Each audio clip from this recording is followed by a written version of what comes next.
Good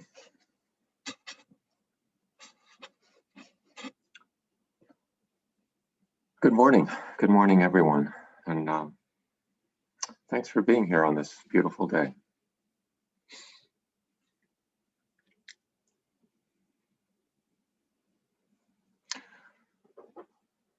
Well,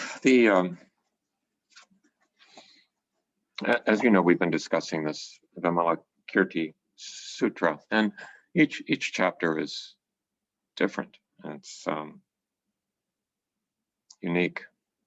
The chapter we're up to is a little bit involved. It's complicated, but it has a narrative arc that I don't want to break into two parts. So I'm going to edit it quite a bit so as not to speak too long here today. But this is a chapter that, in an unusual way for spiritual literature, is about the sense of smell, or at least that's a central feature. And it's about the land of many fragrances, the land of many fragrances. So it starts off, at that time, Shariputra thought to himself, it's almost noon. What are all these Bodhisattvas going to eat?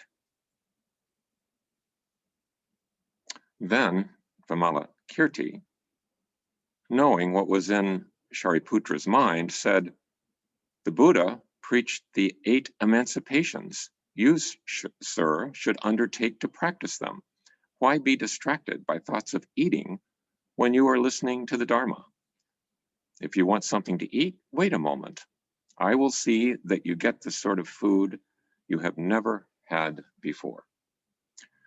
So there's a little bit of shaming going on about Shariputra thinking about his stomach.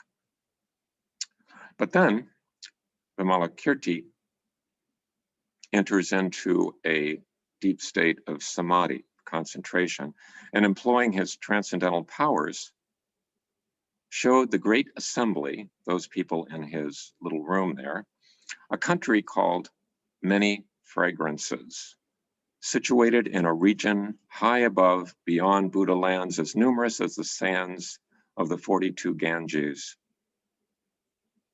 The Buddha, named Fragrance Accumulated, was at that time presence in this land of many fragrances.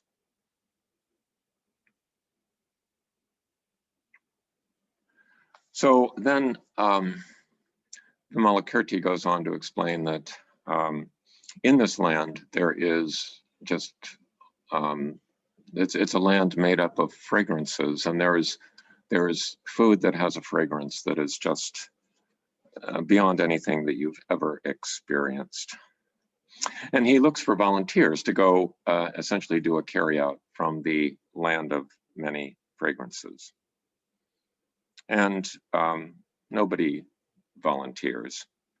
And then he turns to Manjushri after he can't get any takers, and he says, sir, a great assembly such as this is shameful, is it not? But Manjushri replies, as the Buddha has told us, never despise those who have yet to learn. As the Buddha has told us, never despise those who have yet to learn. And I think this is sort of a central a central statement in this whole chapter. And it reminds me, there was a radio segment I heard sort of peripherally, so I don't remember all the details, and perhaps, you know, during the discussion, someone who also heard this can fill it in. But there was a woman who was an anthropologist, I believe, perhaps a sociologist, I'm not sure, but she was in a village, a remote village, separated from sort of mainstream world culture, And she was struck by the fact that all the children were so happy and well behaved. and she actually had her own child there who was doing its usual thing, having tantrums and everything, and she was embarrassed because the children in this village just didn't behave like you expect children to behave these days. So she tried to observe, and she talked to people, and she tried to understand what was going on. And it became clear to her that the adults just viewed the children as people who didn't know better, as people who didn't know better. And there's this gulf in viewing them as people who just don't know better versus viewing them as people who ought to know better.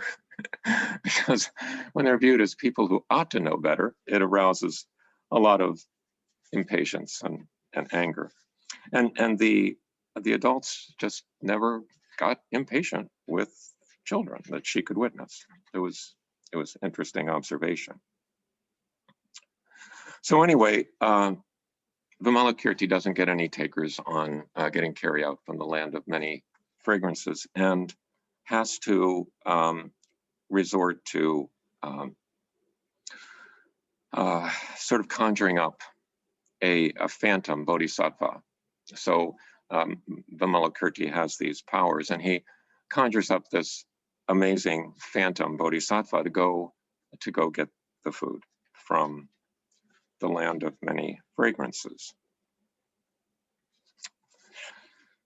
And when the bodhisattvas who lived in the land of many fragrances saw the conjured bodhisattva, they sighed at seeing what they had never seen before and said, "Where has this superior being come from?"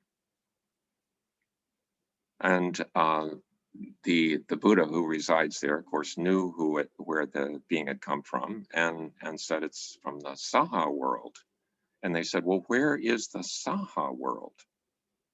Saha world refers to this, to our world, to where we live here today. Also referred to as samsara. So they were curious about this saha world, and the conjured bodhisattva was also curious about this land of many fragrances, and he wanted to know how the Dharma is taught in this area. He asked the Buddha who was residing there, the Buddha called Fragrance Accumulated, how is the Dharma taught in this land of many fragrances? Meanwhile, he had, while he was waiting for an answer, he had gotten a bowl of this immensely fragrant rice from the Buddha to take back to Vimalakirti's room. And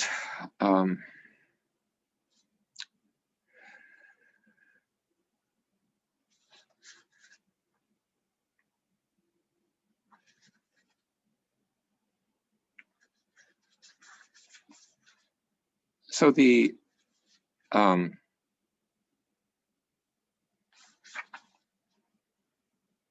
so when he asked about how the Dharma is taught there, he said he was told that it is. Let me find this section here.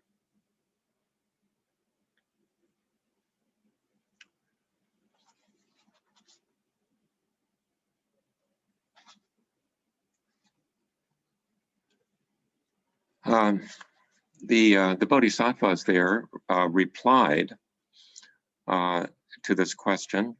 The Buddha in our land does not employ words in his exposition.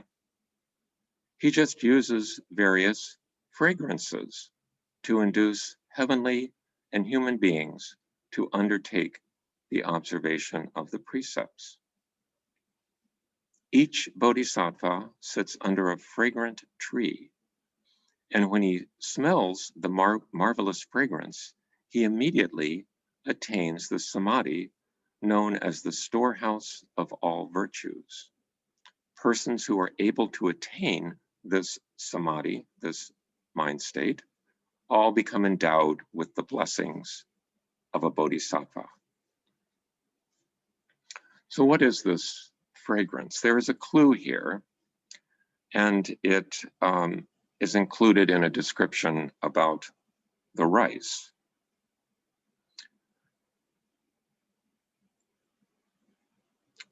It says, this sirs he's speaking to, come eat this rice from the bodhisattva, delicious as sweet dew.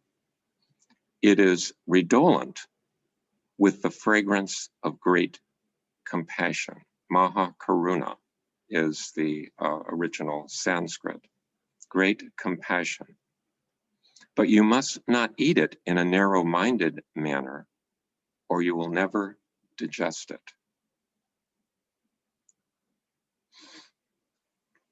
So the Buddha in this land of many fragrances teaches by just having people sit next to these trees that emit a fragrance of compassion. In other words, teaches by compassion alone. Mahakaruna, great compassion, could also be translated unconditional love. So this is essentially a land of love.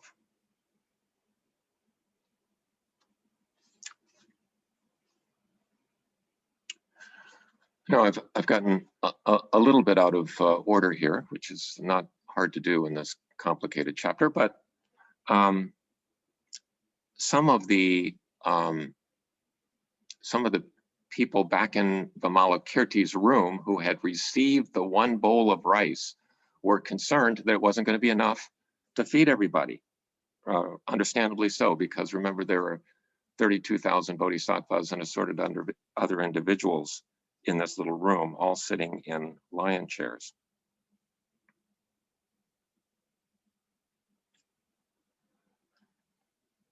But Vimalakirti assures them,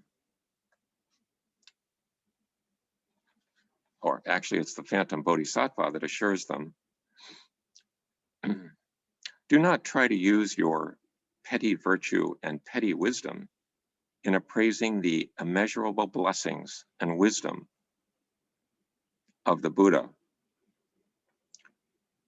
Though the 4 seas run dry, this rice will never come to an end. This rice will never come to an end. So it's similar to stories in other religious traditions about sort of food or other items that are self-replenishing and never ending.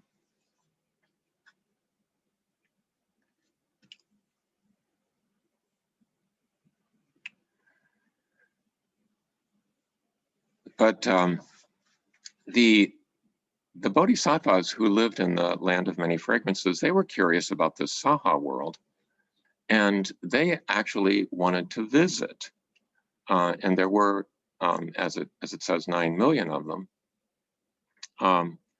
But in this sutra, anything can happen. And these 9 million bodhisattvas from the land of many fragrances came back to Vimalakirti's room.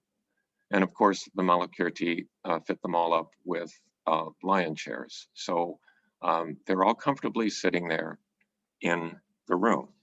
And they have questions, and they asked sort of the same question that came up before.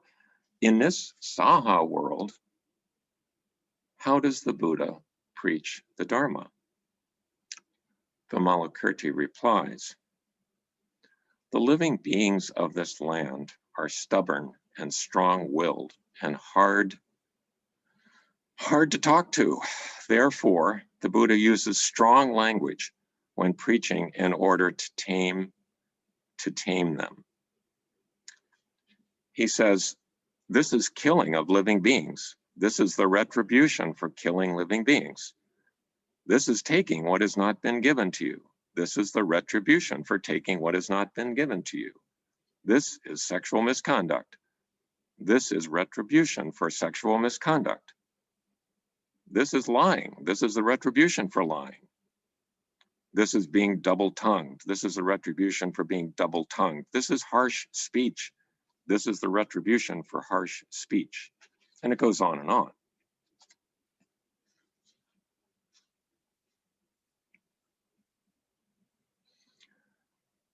And it concludes, these people in this saha world are difficult to tame and have minds like monkeys. Therefore, one must resort to various methods in order to control and regulate their minds. Only then can they be tamed and made content. It is like dealing with an elephant or horse that is wild and unruly. One must apply sharp blows till it feels them in its bones, and then it can be tamed. And it's the same with these stubborn and strong-willed beings who are difficult to convert. Therefore, one uses all sorts of bitter and piercing words, and then they can be made to observe the precepts. So when the Bodhisattvas from the land of many fragrances hear this, they're just, in so many words, stunned and appalled that this Buddha, who is present in the saha world, has to resort to such things. It must be painful because in his wisdom, he must realize that this is so far from the ideal to have to use this stick rather than the carrot. And the Bodhisattvas ask, well, in so many words, why would anyone want to be here? Why would anyone want to be a Bodhisattva here when you could be, there's so many other worlds to pick. Why would you want to be in this saha world where there's all this stubbornness and arrogance and anger, etc.? And Vimalakirti replies, he says, the Bodhisattvas in the saha world are indeed steadfast in their great compassion for all living beings. And it is just as you have said. And the enrichment and benefit they bring to living beings in one lifetime here is greater than that bestowed in other worlds over the space of hundreds and thousands of eons. Why? Because in this saha world, there are 10 good practices that do not exist in these other pure lands. And then he goes into these 10 practices. I'm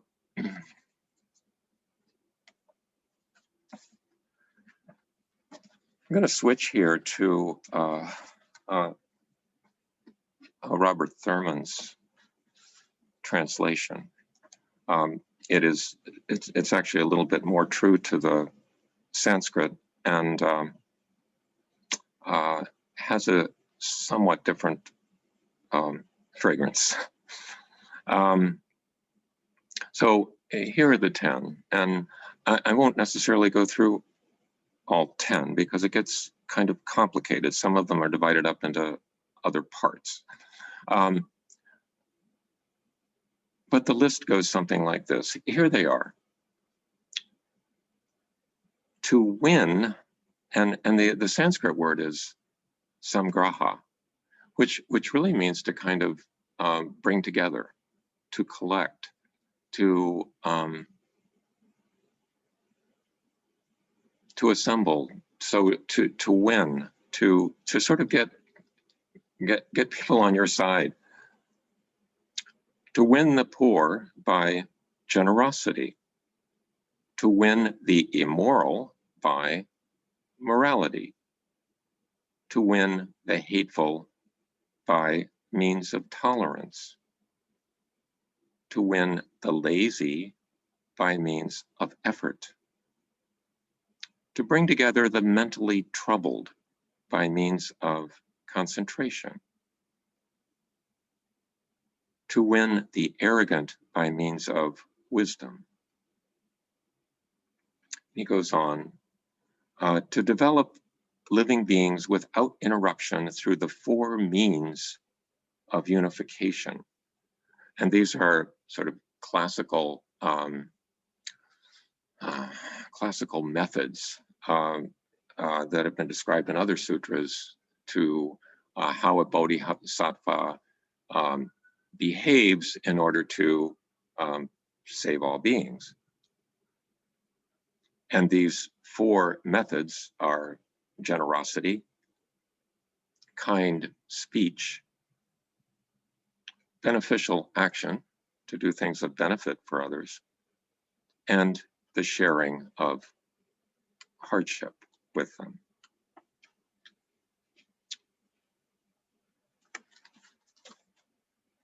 So the conclusion of this chapter is that this saha world, with all these stubborn and arrogant and angry and difficult people, is actually a great place to be, because there's so much work to be done.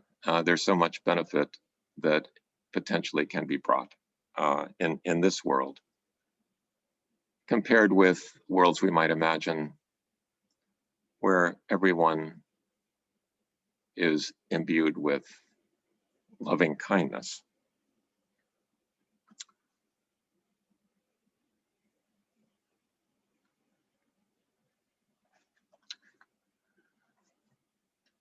And I come back to that notion of having the viewpoint of not despising those who have yet to learn.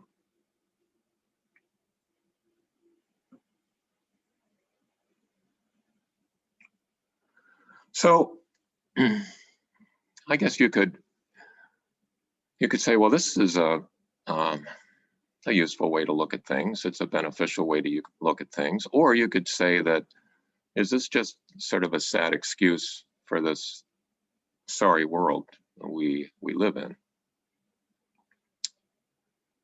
And or maybe a little of both.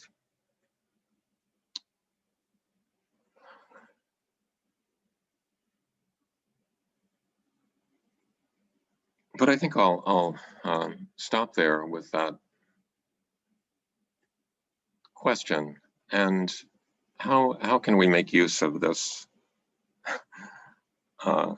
this fantastic story? This land of many fragrances, imbued with totally suffused with great compassion, unconditioned love, compared with the world we live in here, the saha world, with all of its difficulties.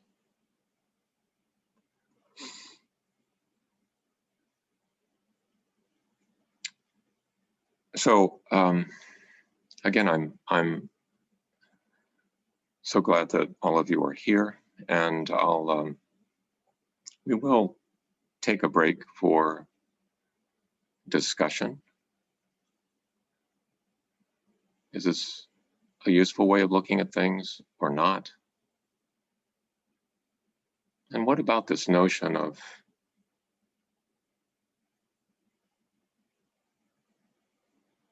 they just don't know better versus they ought to know better?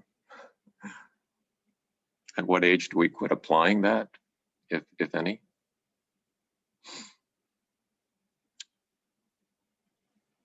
So we'll break up then into smaller groups, a couple of them, for some discussion, and then get back together in a few minutes, about 10. Thank you so much.